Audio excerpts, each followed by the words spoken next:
August 1944, northern France. The air smells of oil, dust, and victory.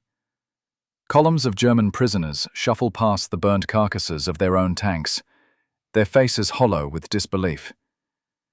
In a captured farmhouse near Chartres, a group of German generals sit around a wooden table covered with maps. Cigarette smoke curls through the stale air. Their once perfect uniforms are wrinkled, sweat-stained. Their movements slow, mechanical. Outside, the ground trembles every few minutes, not from artillery, but from the endless rumble of American trucks. Thousands of them. Lines of olive drab stretching over the horizon, roaring day and night without pause. General Hans von Funk, commander of the 47th Panzer Corps, stares out the window, trying to make sense of the noise. He has fought in Africa, in Russia, in Poland. He knows the sound of war. But this is something else. It's the sound of movement so vast, so constant, that even the earth seems to obey it. At the table, General von Lüttwitz chuckles bitterly. "Americans," he says, "they waste fuel like children. 100 trucks to feed 10 tanks." The others nod, half amused, half contemptuous. They have read the reports. The Allies are outrunning their supplies. Patton's tanks have advanced too far. The fuel dumps are days behind, and the ports of Normandy are choked with traffic. The American army, they believe, is strangling itself with its own abundance. One officer leans over a map and taps his finger on the thin red line stretching from the beaches to the front. "Look here. 200 miles of roads, no rail lines, no discipline. They cannot sustain this. In a week, they'll stop." But outside the farmhouse, the noise grows louder. Engines, gears, chains, the low thunder of 6x6 tires grinding across the broken roads of France. What none of these generals yet understand is that the sound they hear is not chaos. It's order. Not waste, but precision. In less than 48 hours, that sound will become the most efficient supply operation in the history of modern warfare. Across the fields, a convoy of American trucks moves through the dawn. Each truck painted with a single red circle on its bumper. The mark of a new legend. The Red Ball Express. The drivers are young, most barely 20, some barely trained. Many are black soldiers serving in segregated units, men whom their own country refuses to eat beside in restaurants, but now trusts with the lifeline of the entire Allied front. They drive without headlights, without rest, day and night, through rain, through ambush, through exhaustion. A private from the 514th Truck Regiment remembers what it felt like. It wasn't war like in the pictures. You didn't shoot. You didn't fight. You just drove. And you kept driving. And the road never ended. Behind them, warehouses and depots churn like industrial hearts. Ahead, Patton's tanks burn through 1 million gallons of gasoline every day. The Red Ball must feed them, or the entire Allied advance collapses. Back in the farmhouse, von Funk listens to the endless growl of engines fading into the night. He pours himself a cup of bitter coffee and mutters, "They will run dry soon." He is wrong, because at that very moment, a young American lieutenant named Elwood Davis is standing on a field near Saint-Lô, pointing at a map under the beam of a jeep's headlight, shouting orders over the engine noise. "We're cutting every route except one. This is it. One road up, one road back. No stops, no breaks, no excuses. The Red Ball starts now." The first convoy rolls out. 67 trucks, headlights blacked out, engines howling in unison. Behind them, more follow. Dozens, hundreds. By midnight, thousands. From the air, the roads look like arteries glowing red through the night. headlights covered by painted slits, bleeding light like veins under skin. The road becomes a river of motion, unstoppable, alive. The German generals sleep, certain that the Americans are trapped by their own ambition. They don't know that within days the Red Ball Express will move more tonnage than the entire German rail network east of the Rhine. They don't know that those reckless convoys will fuel an army across a continent. They don't know that logistics, the thing they mocked as mechanical and soulless, will become the weapon that ends them. Because wars are not won by the armies that fight hardest. They are won by the ones that never stop moving. And in 1944, no one moved like America. In the summer of 1944, the Allied war machine faced an impossible equation. Every victory in France pushed the front farther from the ports that fed it. Each mile gained meant a mile longer for every gallon of fuel, every shell, every ration tin. What had been triumph began to look like disaster. The maps on Eisenhower's desk were bleeding red lines of progress, but the fuel gauges were bleeding empty. Patton's tanks drank 400,000 gallons of gasoline every day. Montgomery's army, crawling north through Belgium, demanded even more. It was a new kind of war, not about courage or strategy, but mathematics. The side that could move its supplies the fastest would decide how and when the enemy died. The Germans had spent years perfecting blitzkrieg. They believed speed was an art, an instinct of generals, the lightning strike of genius. The Americans turned it into an industry.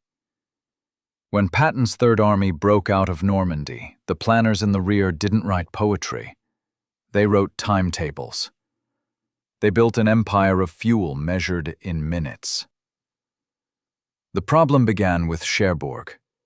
The port was supposed to feed the invasion, but when the Allies finally took it, the Germans had destroyed everything. Cranes, piers, storage tanks, rail lines. The docks were rubble, and the French countryside was a graveyard of twisted iron and blown bridges. For a few terrifying weeks, the entire Allied army was living off what could be dragged across the beaches of Normandy by hand. They called it the dribble. The dribble fed victory at Saint-Lô and the breakout at Avranches, but it couldn't last. Eisenhower's staff ran the numbers. To keep one armored division moving for a day required 600 tons of supplies. The army had dozens of divisions. Railways were gone. Pipelines were incomplete. The only option left was trucks. Thousands of trucks. The Motor Transport Service, a sleepy administrative branch before D-Day, suddenly became the most important army in the world.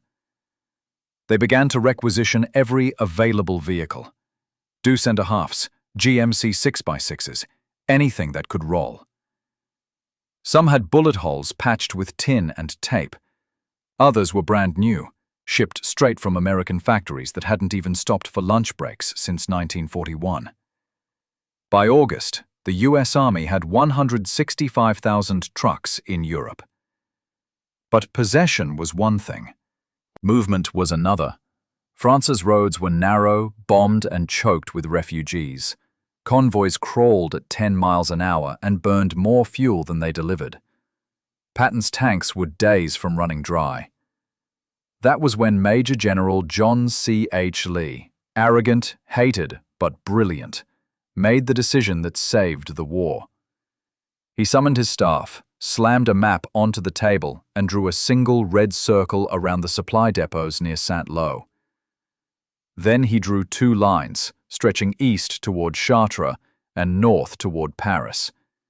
One road for going out, one for coming back. Everything else was closed. Every bridge, every junction, every village that lay in between would be cleared for traffic 24 hours a day. The roads were painted with red circles to mark the route. The codename, the Red Ball Express. The rules were simple and absolute. trucks would move in convoys of 20 to 50 vehicles. No stops, no detours, no civilian traffic. The road belonged to logistics. If a truck broke down, it was pushed aside and cannibalized for parts. Drivers slept in their seats, ate K-rations with one hand while shifting gears with the other. They were young, most under 21, and almost 75% were African American soldiers from segregated units who had been denied combat roles. Now they were being handed the arteries of the entire Allied war effort. Private Harold Cole from the 3918th Truck Company wrote in his diary, "They told us we weren't fit to fight, so we drove the fuel that made the fighting happen." They called themselves the Road Kings. They learned every bump, every turn, every smell of the road between Normandy and the front lines. Some could drive those routes blindfolded. Many did because they drove at night without headlights, guided only by the pale glow of a slit-covered lamp or the tail light of the truck ahead. The Germans never understood it. Their doctrine was built on control. The Americans built chaos and gave it rules. At any hour of day or night, a Red Ball convoy might thunder through a French village, 100 trucks long, engines howling like a mechanical storm. They ran so fast and so constantly that local farmers learned to measure time by them. "If you see the trucks," one Frenchman said, "it's time for breakfast." Every day the Red Ball carried 5,000 tons of supplies forward. Fuel, ammunition, food, spare parts, mail, chocolate, cigarettes. Everything the war needed to keep breathing. In 1 week, they moved more cargo than the port of Antwerp. The routes stretched from Normandy to Chartres, then extended again to Paris, Verdun, and finally to the Rhine. German intelligence refused to believe the numbers. They intercepted reports of thousands of trucks moving non-stop and dismissed them as exaggerations. A single highway operation of that scale seemed impossible. But the Luftwaffe pilots flying reconnaissance saw it with their own eyes. Endless lines of vehicles crawling across France like veins of steel. When they bombed the roads, new convoys appeared by morning. When they strafed them, the drivers never stopped. They were told that stopping was worse than dying, because stopping meant starvation for the army.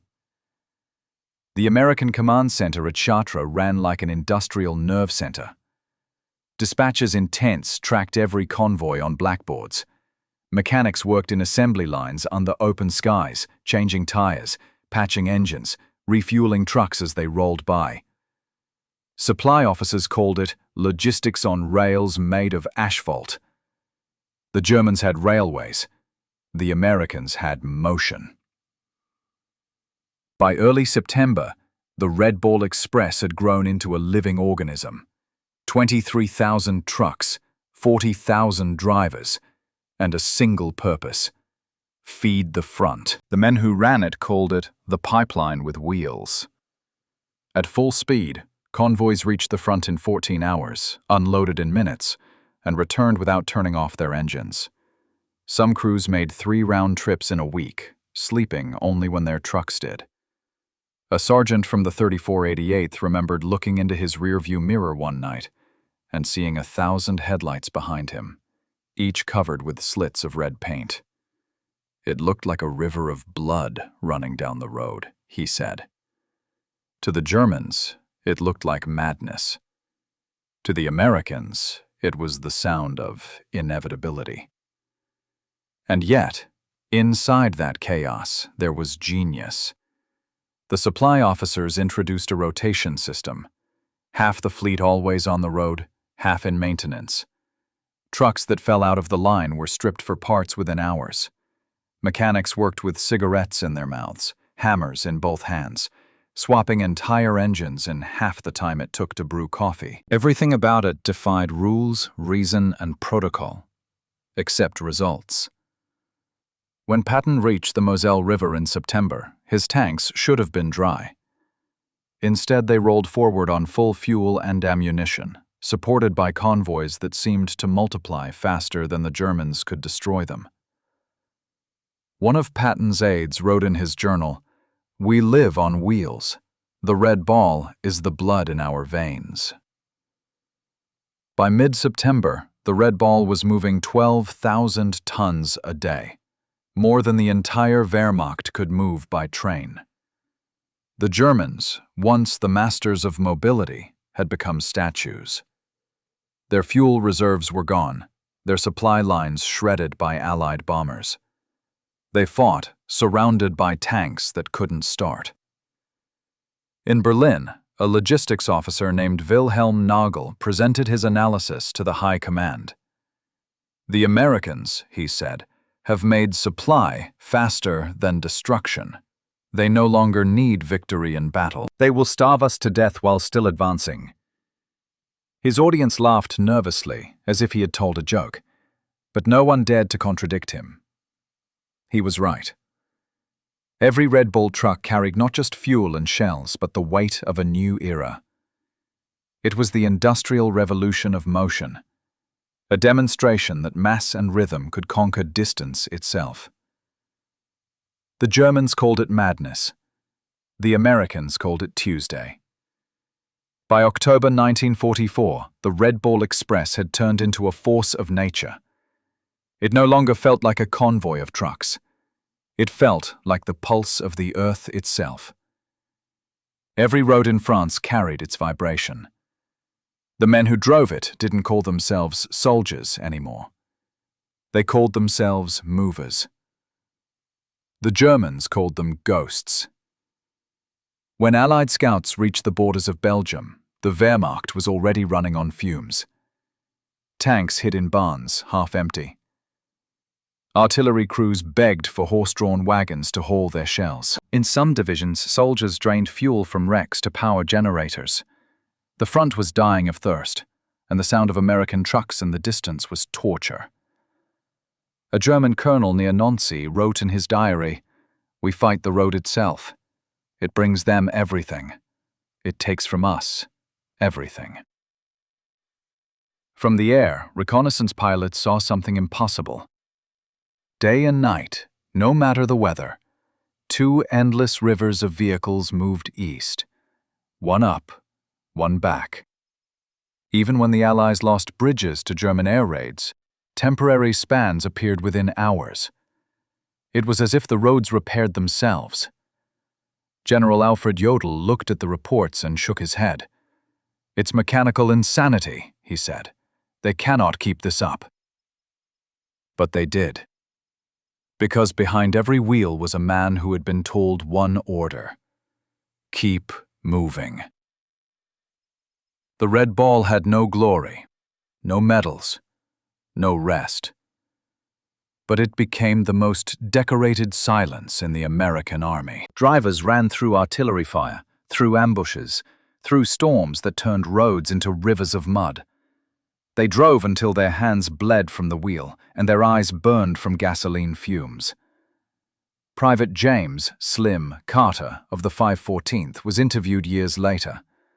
He said, "We didn't see war, we heard it. The engines were the guns, the gas was the ammo. Every mile we drove was another German soldier who couldn't fight." That autumn, German intelligence tried one last analysis.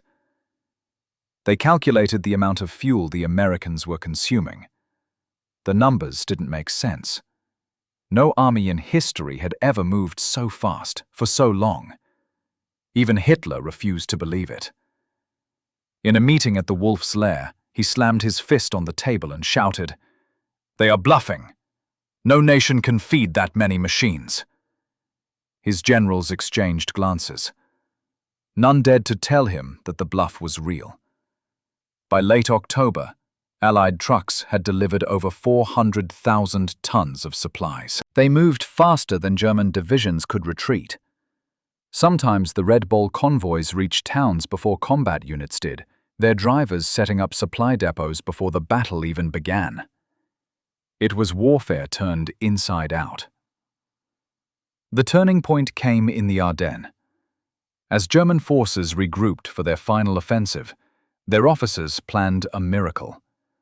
Cut off the American supply lines, destroy their fuel dumps, and strangle their advance.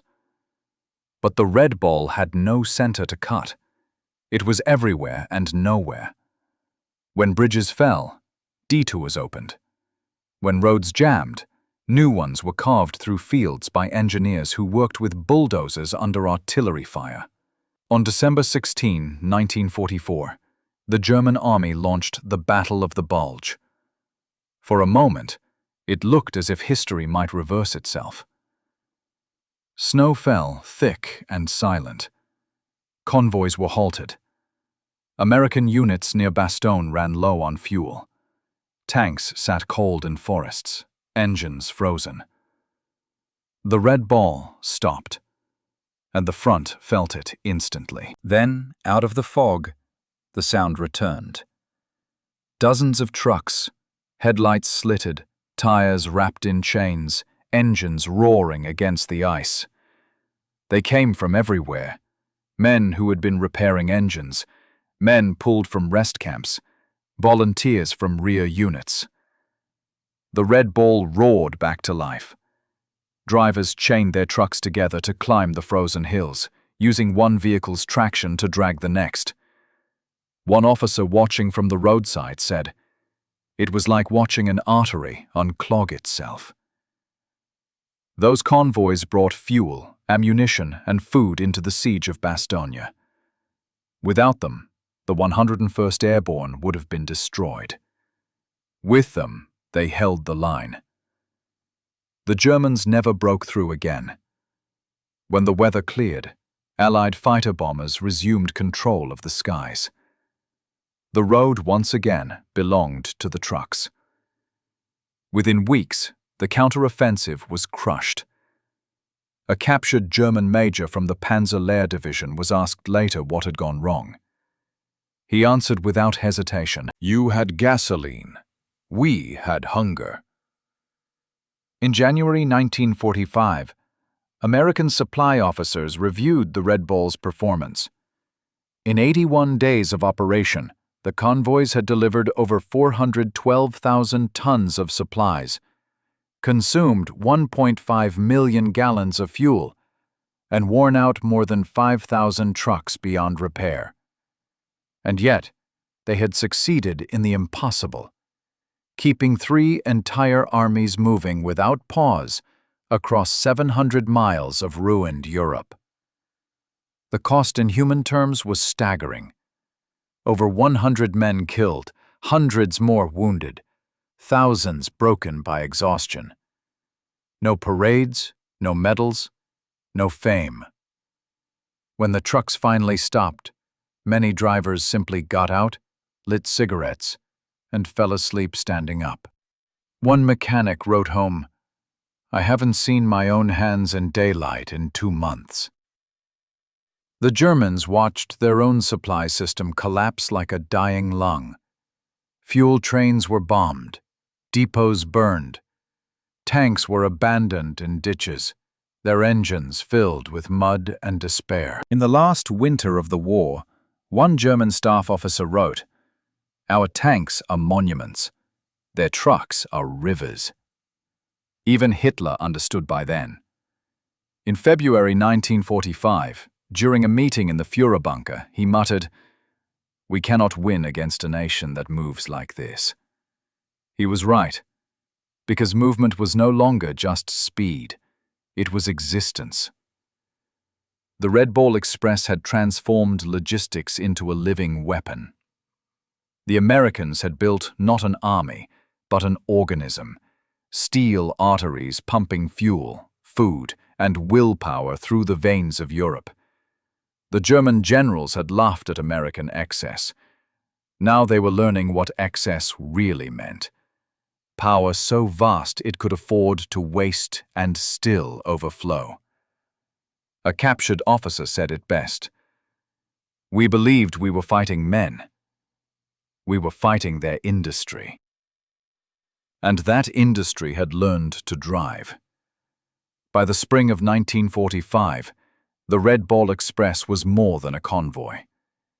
It was a philosophy. Every mile of asphalt laid down, every bridge rebuilt, every engine tuned by flashlight had proven something larger than victory. It had proven that logistics was destiny. Armies didn't win wars. Systems did. In the ruins of Germany, even the captured officers understood it. In interrogation camps, they talked less about the battles they had fought, and more about the supply lines they never had.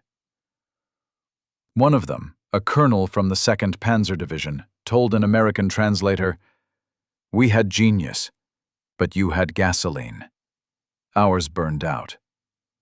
After the fall of Berlin, Eisenhower's planners began to dissect what had happened. Their reports filled hundreds of pages, but one conclusion echoed through all of them. The Red Ball Express had not just sustained an army. It had invented a new kind of warfare. Mobility without exhaustion. Coordination without communication delays. A military ecosystem powered by speed, redundancy, and trust. The numbers were terrifying in their simplicity. From August to November 1944, the Red Ball moved 412,000 tons of supplies, fuel, food, ammunition, spare parts. It ran day and night for 81 days straight. The average truck traveled 600 miles a week. Mechanics repaired vehicles faster than factories could ship replacements. It was chaos, shaped by order, and that paradox was what made it unstoppable. General George S. Patton, whose Third Army drank from that endless pipeline, wrote in his diary, "Our advance is limited not by the enemy, but by how fast the trucks can roll." When his men crossed the Rhine in March 1945, they were not chasing retreating Germans. They were following their own supply lines. The trucks always led. The Germans had built their empire around precision. Timetables, trains, orders carved in stone. The Americans had built theirs around adaptability. If a road collapsed, they built another. If a bridge was gone, they threw a pontoon across. If a convoy was ambushed, the trucks drove through the fire. In the words of a U.S. transport officer, "We didn't plan for perfection. We planned for motion." It was this philosophy that outlived the war. The Red Ball was dismantled in March 1945, but its spirit flowed into everything that came after. The Army created new logistics schools, codified the convoy system, and laid the groundwork for global deployment.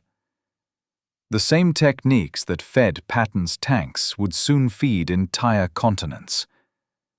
When the Marshall Plan began rebuilding Europe, many of its architects were former logistics officers. They had seen what supply really meant, not just for armies, but for civilizations. One of them, General Lucius Clay, who later governed occupied Germany, told a journalist, "Reconstruction is logistics without gunfire." In the civilian world, the lessons multiplied. Trucking companies studied Red Ball timetables. Airlines adopted its maintenance rotation system. In Detroit, factory managers taught new workers that every product on Earth now depended on an unbroken chain of movement. The military had created the prototype of globalization. Yet for the men who had driven those endless roads, the aftermath was quieter. Many of the African American drivers returned home to a country that still refused them equality. They had fueled victory, but were denied the peace that followed. When asked what the Red Ball meant to him, one veteran said, "We kept the front alive, but the front didn't remember us." It was true. In the official histories of the war, the Red Ball Express received little more than a paragraph. It had no heroes, no battles, no glory. It was faceless, tireless, thankless. But in that anonymity lay its power. It showed that the greatest revolutions don't announce themselves. They deliver themselves, one truckload at a time.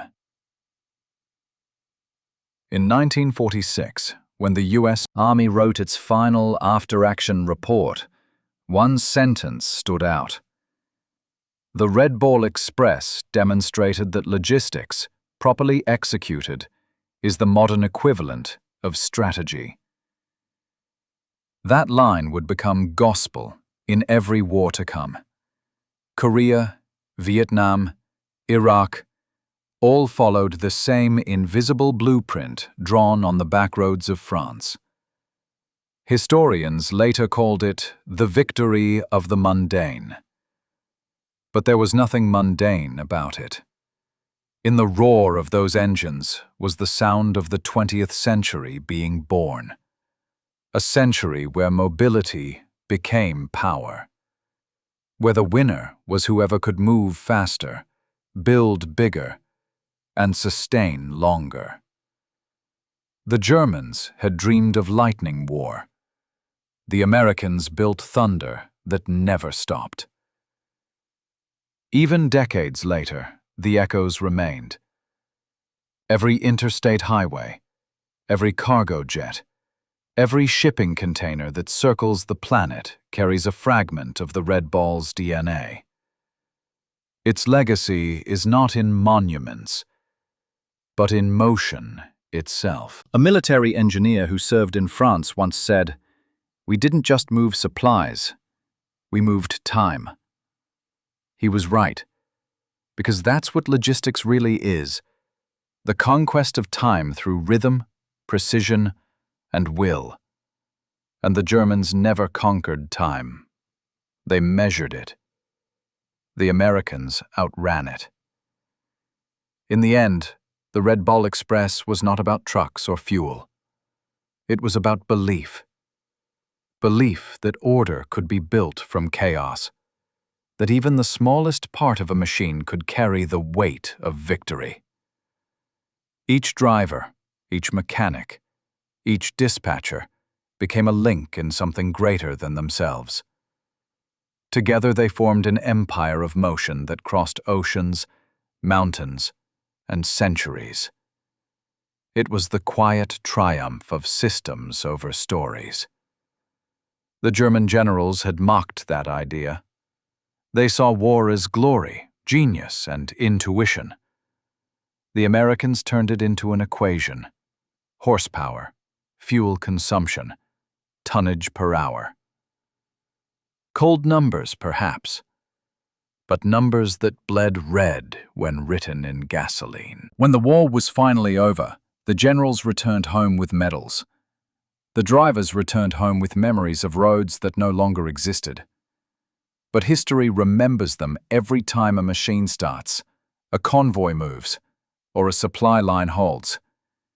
Because that's what they built, the art of movement itself. When the last convoy of the Red Ball Express returned to Normandy in March 1945, there was no ceremony, no music, no speeches, just silence and the echo of engines cooling in the night. The men climbed down from their trucks and looked around at the empty depots that had once been mountains of motion. For the first time in months, the roads were still. Some smiled, some wept. Most simply sat on their fenders and stared at the horizon that had always been moving away from them. Private Harold Cole, the same driver who had kept a diary all through the campaign, wrote one last line before going home. "We didn't follow history. We hauled it." That was the truth. The Red Ball Express was never about tanks or soldiers or medals. It was about velocity, the invisible hand that turns a country's factories into a force of nature. The men who drove those trucks didn't just supply the front. They carried the idea of America itself, raw, improvised, relentless, loud. a nation that believed motion was destiny. The German generals, who once laughed at American waste, ended the war surrounded by mountains of abandoned machines they no longer had the fuel to move. Their war had been elegant, mathematical, controlled. The American war was messy, excessive, brutal, and infinite. It didn't march, it rolled. Even in surrender, they tried to understand it. "We fought an army of engines," one prisoner told an Allied interrogator. "We fought an idea made of gasoline." He wasn't wrong. The Red Ball Express was the purest expression of what the 20th century would become. An era where speed replaced strategy, where the power to move was the power to rule. The highways of post-war Europe, the supply chains of global trade, even the interstate freeways that carved through America's own cities, all of them were born from those convoys on the back roads of France. Every truck that rolled through the mud carried two futures, one of destruction, one of creation. The same roads that fed Patton's tanks would later carry bread, machines, and dreams across a rebuilt continent. The same engineers who mapped supply routes would map highways.